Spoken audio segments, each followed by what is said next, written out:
உங்ககிட்ட யாராவது இந்த கேள்வியை கேட்டிருக்காங்களா? ஆர் நீங்களே உங்களை எப்பயாச்சும் கேட்டிருக்கீங்களா? யோசிச்சு பாருங்க. ஏன் இப்படி சின்ன சின்ன விஷயத்துக்கெலாம் எமோஷ்னல் ஆகுற? பேசும்போது கண்ணில் இருந்து கண்ணீர் வழியுது. பட் எக்ஸ்ட்ரீம் ஸ்ட்ரெஸ்ஃபுல்லான சுச்சுவேஷன், பெரிய பாரமாக இருக்கும்போது you are com and focused. ரொம்ப இம்பார்ட்டண்ட்டான விஷயமா இருக்கும், இடிஞ்சு போகிற மாதிரி.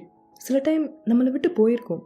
பட் அந்த நேரத்தில் அழுக வர்றதில்ல, ஸ்ட்ராங்காக ரியாக்ட் பண்ணுறதில்ல, இமோஷ்னல் ஆகுறதில்ல, இமோஷ்னலி அந்த விஷயத்துக்கு கூட கனெக்ட் ஆகுறதில்ல.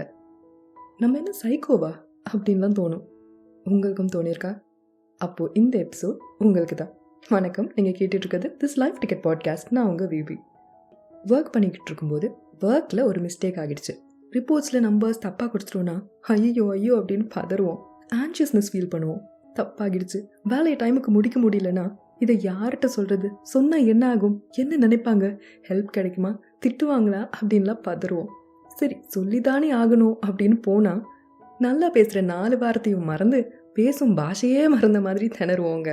ஆனால் இதே பாஷையே தெரியாத ஊரில் ஒரு செக்யூரிட்டி லீகல் இஷ்யூ ஆகிறப்போ கூட ஸ்டில் காமா அடுத்து என்ன பண்ணலாம், மைண்டை கிளியர் ஆக்கிட்டு டக்குன்னு அடுத்து என்ன ஸ்டெப்ஸ்ன்னு பிளான் பண்ணி அதை கிளியராக கம்யூனிகேட் பண்ணி எக்ஸிக்யூட் பண்ணுறது. எல்லாம் பார்த்துக்கலாம் அப்படின்னு தைரியமாக சிச்சுவேஷன்ஸை, இமோஷன்ஸை ஹேண்டில் பண்ணுவோம். எப்படி இது சாத்தியம் ஆகுது? டியூவல் பர்சனாலிட்டியா? This is not a contradiction, it's trauma response. இன்னொரு உதாரணம் சொல்கிறேன். காரில் ஜாலியாக ஒருத்தர் கூட ட்ரிப் போயிட்டுருக்கோம். தாகமாக இருக்குன்னு தண்ணி குடிக்கிறீங்க. பாட்டில் தவறி கீழே விழுந்து தண்ணி கார் ஃபுல்லாக கொட்டிடுது. கூட ட்ராவல் பண்ண பர்சனுக்கு இப்போ என்ன ஆகும்? எரிச்சல் ஆகும், உங்களை திட்டிடுறாங்க. அப்புறம் என்ன? சோகம், கொஞ்சம் கொஞ்சமாக அழுக, அந்த ட்ரிப்போட மூடே போன மாதிரி ஃபீல் பண்ணுவோம். சரி, தண்ணி கொட்டிடுச்சு, எரிச்சலாகி திட்டுறாங்க. அச்சோ சாரி அப்படின்னு சொல்லிட்டு தொடக்க முடிஞ்சால் தொடச்சிட்டு அந்த சிச்சுவேஷனை கடந்து போயிருக்கலாமே. ஆனால் ரொம்ப நேரம் அந்த வருத்தமான ஸ்டேட்லேயே இருந்துட்டு அந்த நாளில் நடக்கக்கூடிய மற்ற சிச்சுவேஷன்ஸ் எதுவுமே பெருசில்லை, பட் இந்த ஒரு சிச்சுவேஷன் தான் பெரிய விஷயமா கருதி அந்த நாளே போச்சுன்னு இமோஷ்னலி சின்னதுன்னு நினைக்கக்கூடிய ஒரு விஷயத்தின் மேலே அவ்வளோ ஓவராக கனெக்ட் ஆகுறது. இது காரில் தண்ணி கொட்டியதாலேயோ அல்லது அந்த பர்சன் திட்டினதாலேயோ மட்டும் வந்த ரியாக்ஷன் இல்லைங்க. It's a reaction to pressure, shame and the feeling of being out of control. இங்கே தான் ட்விஸ்டே. It is not about the situation or the moment. It's the stored emotional baggage. அந்த இமோஷனல் பேகேஜில் என்னெல்லாம் இருக்கும்னா, heel ஆகாத அன்ப்ராசஸ்ட் drama feelings எல்லாமே நிறைஞ்சிருக்கும். உங்கள் nervous system இருக்குல்ல, அது ப்ரெசன்ட் சிச்சுவேஷனை உடனே உணர்ந்து டக்குன்னு அனலைஸ் பண்ணி இது பாஸ்டில் நடந்த ஏதோ ஒரு இன்டென்ஸான பெயின் ஒரு ட்ராமா மாதிரியே இருக்கே அப்படின்னு பெர்மிட்டேஷன் காம்பினேஷன் எல்லாம் பண்ணி your nervous system starts to react to the present situation with the intensity of the past one. இப்போது உங்கள் பாஸ்ட் ஆர் சின்ன வயசில் சின்ன சின்ன சேட்டைகளையும் உங்கள் ஆக்ஷன்ஸையும் எப்பயுமே திருத்திட்டே இருக்கும்.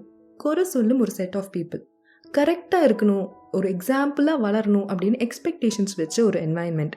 அவங்க பர்ஸ்பெக்டிவில் ஒரு விஷயம் தப்புன்னு தெரிஞ்சால் அதனால் வர்ற வார்த்தைகள், பாடி லாங்குவேஜ் ஒரு பயத்தை உண்டு பண்ணியிருக்கும். It might be unconsciously connected to the feelings of always being shamed or punished for making mistakes as a kid. உங்கள் பாடி அண்ட் மைண்ட் இந்த மாதிரி ஒரு என்வாயன்மெண்ட்டுக்கு பழக்கப்பட்டு தாங்க வளர்ந்துருக்கும். திரும்ப அதே மாதிரியான ஒரு சுச்சுவேஷனை லைஃப்பில் வர்ற மாதிரி இருந்தாலோ வந்தாலோ டக்குன்னு பாஸ்ட் வழிகளை பாடி ஃபீல் பண்ண ஸ்டார்ட் பண்ணிடும். ப்ரெசென்ட்டில் நடந்த சுச்சுவேஷனுக்கு அவ்வளோ இமோஷனல் ஆகியிருக்க வேண்டாம் தான். ஆனால் இங்கே நம்ம ரியாக்ஷன் ப்ரெசென்ட்டில் நடக்கிற சுச்சுவேஷன்னால இல்லை, பாஸ்டில் நடந்த சிமிலர் சுச்சுவேஷன்னால் வந்த காயங்களோட இன்டென்சிட்டியால். ஒருவேளை சின்ன வயசில் தப்பு பண்ண தப்பு சொல்லி திருந்த சான்ஸ் கொடுத்து திருந்த வழிகாட்டி சப்போர்ட் பண்ணி என்ன நடந்தாலும் நாங்கள் இருக்கோம், வி ஸ்டில் லவ் யூ, எங்களோட அன்பும் அரவணைப்பும் உனக்கு எப்பயுமே இருக்கும்னு காமிச்சு அடுத்து என்னன்னு பார்த்துட்டு வாழ்க்கையில் போயிட்டே இருந்திருந்தா, வளர்ந்த நம்ம ஆமாம் தப்பாயிடுச்சு, ஏதாவது தப்பாச்சுன்னா அதை எதிர்பார்க்காத பர்சனுக்கு கோவம் வரும், எரிச்சல் வரும், அதெல்லாம் நார்மல் தானே அப்படின்னு அடுத்தவங்க ரியாக்ஷன்ஸ் மேலே ரொம்ப எஃபெக்ட் போடாமல் அடுத்து என்ன பண்ணலாம், திருத்திக்கு என்ன பண்ணலான்னு யோசிச்சு செயல்பட்டு போயிட்டே இருந்திருப்போம். ஆனால் இங்கே அது நடக்காதது காரணம் இமோஷ்னல் ஃப்ளாஷ்பேக்கிங். சரி, ஏன் சின்ன சின்ன விஷயத்துக்கு இவ்வளோ ஸ்ட்ராங்காக ரியாக்ட் பண்ணோம் அப்படின்றதுக்கான பதில் தெரிஞ்சிச்சு. இப்போது அதோட ஃப்ளிப் சைட் பார்ப்போமா? த சேம் பர்சன் ஏன் பெரிய பெரிய விஷயத்துக்கு அதே மாதிரி ஸ்ட்ராங்காக ரியாக்ட் பண்ணுறது இல்லை? எப்படி இமோஷ்னல் ஆகாமல் காமாக ஹேண்டில் பண்ண முடியுது?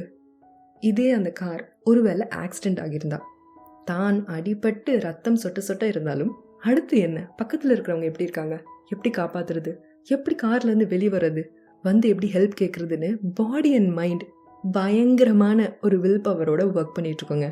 இங்கே தான் டிசோசியேஷன் அப்படின்ற கான்செப்ட் வருது. It's one of the defence mechanism. Dissociation is where your brain shuts down or disconnects from overwhelming sensations, thoughts or emotions. முக்கியமாக ஹை ஸ்ட்ரெஸ் ஆன சிச்சுவேஷன்ஸில் காம் ஆகிடுவோம். எந்த ஒரு ஆக்ஷன் ஆர் ட்ரிகருக்கும் ரியாக்ட் பண்ண மாட்டோம். இங்கே இறந்துருக்கிறது உங்கள் அப்பா தானே, அங்கேயும் இங்கேயும் போயிட்டே இருக்க அப்படின்னு கேட்பாங்க.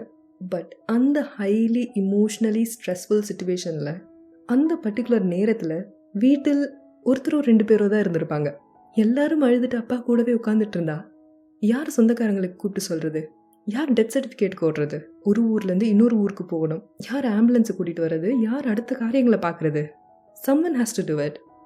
that is where our emotions get disconnected. ஒரு சிச்சுவேஷனால் வரக்கூடிய அந்த reactions get suppressed and we start to take action to move forward, to survive. இதே விஷயத்தை முன்னாடி சொன்ன எக்ஸாம்பிள் வச்சு பார்ப்போமா? சின்ன வயசில் they might have shamed or punished you for making mistakes as a child. Mistakes இல்லாமல் வளரணும், எக்ஸாம்பிளாக இருக்கணும்னு நினைக்கும் அவங்களோட எக்ஸ்பெக்டேஷன்ஸ் உடையக்கூடிய மாதிரி இருந்தா, இல்லை உடையக்கூடாதுன்றதுக்காக if you break our expectations you won't be loved, you won't be ours அப்படின்னு சொல்லாமல் சொல்லி ஒரு பீதியிலேயே நம்மளை வச்சுருப்பாங்க. சில டைம் அவங்க எக்ஸ்பெக்டேஷன்ஸ் உடையும் போது ஆர் நம்மளோட இன்னெபிலிட்டியில் குறை சொல்லி திட்டும்போது அந்த வார்த்தைகள் ஒரு ஹர்ட், அவங்க பாடி லாங்குவேஜ் சேஞ்ச் ஆகும்போது நமக்கு வரக்கூடிய அந்த சென்சேஷன்ஸ் அது டக்குன்னு தெரிஞ்சிடும், இன்றைக்கி நம்ம நல்லா வாங்க போகிறோம் அப்படின்னு. அப்படி இருக்கும் என்வாயன்மெண்ட்டில் சர்வைவ் பண்ண, அந்த ப்ரெஷர்லேருந்து தப்பிக்க ஒரு வெளிவர அந்த குழந்தை அதோட பிரெயினை இதெல்லாம் கொஞ்சம் ஓவராக இருக்குப்பா, என் நர்வஸ் சிஸ்டம் எப்போ பார்த்தாலும் பதட்டமாகவே இருக்குது, எப்போ பார்த்தாலும் அலர்ட்டாகவே இருக்குது, இது நடந்துருமோ அது நடந்துருமோ, இவங்க எப்படி ரியாக்ட் பண்ணுறாங்க, இவங்க ரியாக்ஷனில் ஏதோ சேஞ்ச் இருக்குது அப்படின்னு ஒர்க் ஆகிட்டே இருக்குது. இதுக்கு மேலே தாங்காது, I'm overwhelmed, I'm going to shut down அப்படின்னு சொல்லிட்டு அந்த ப்ரெஷர்லேருந்து தப்பிக்க ஒரு வெளிவர the child starts to disconnect from the peoples words, their reactions, even starts to disconnect from people directly. என்ன நடந்தாலும் சரி, யார் என்ன பேசினாலும் எப்படி ரியாக்ட் பண்ணாலும் கம்முன்னு இரு, ரியாக்ஷனே கொடுக்காத. என்னை பார்த்து இப்படி சொல்கிறாங்களே, இந்த வார்த்தையை யூஸ் பண்ணுறாங்களே, இதுக்கு என்ன அர்த்தம் தெரியுமா, இது எவ்வளோ ஹர்ட்ஃபுல்லான வேர்ட் தெரியுமா அப்படின்னு அனலைஸ்லாம் பண்ணாமல், இவங்க போய் என்ன சொல்லிட்டாங்களே அப்படின்னு கொஞ்சம் கூட இமோஷ்னலி எதுக்கும் கனெக்ட் ஆகாமல் கம்முன்னு இரு அப்படின்னு ஓவர்வெல்மிங்கான சிச்சுவேஷன்ஸ்க்கு நம்ம பிரெயின் ஃப்ரீஸ் மோடுக்கு போயிடுங்க. ஒன்ஸ் ஃப்ரீஸ் மோடுக்கு போனதுக்கப்புறம் ரொம்ப தாட்ஸ் அண்ட் இமோஷன்ஸ்லாம் ஃபீல் பண்ண மாட்டோம். மெடிடேஷன் மோடு மாதிரி சாந்தி நிலையில் இருப்போம்.